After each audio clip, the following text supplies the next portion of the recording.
ایک سمندر میں ایک ننھی مچھلی رہتی تھی جس کا نام نیلی تھا۔ نیلی بہت شرمیلی تھی اور ہمیشہ دوسرے جانوروں سے دور رہتی تھی۔ وہ صرف اپنے ماں باپ کے ساتھ کھیلتی تھی اور سمندر کے چھوٹے علاقے میں ہی تیرتی رہتی تھی۔ ایک دن نیلی نے دیکھا کہ ایک بڑا جال سمندر میں گرا ہے اور اس میں ایک کچھوا پھنس گیا ہے۔ سب مچھلیاں خوفزدہ ہو گئیں اور دور بھاگ گئیں، مگر نیلی کا دل بہت نرم تھا۔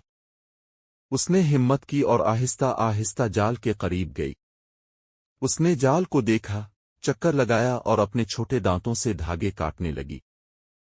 کافی دیر کی کوشش کے بعد آخرکار کچھوا آزاد ہو گیا۔ سب جانور حیران رہ گئے کہ ننھی نیلی نے کتنا بڑا کام کیا ہے۔ اب سب اسے بہادر مچھلی کہنے لگے۔ نیلی نے سیکھا کہ چھوٹا ہونا کوئی کمزوری نہیں، اصل طاقت دل میں ہوتی ہے۔ سبق: ہمت اور نیکی چھوٹے دلوں میں بھی بڑی ہو سکتی ہے۔ اگر آپ چاہیں تو میں اس کہانی کی تصویر بھی بنا سکتا ہوں۔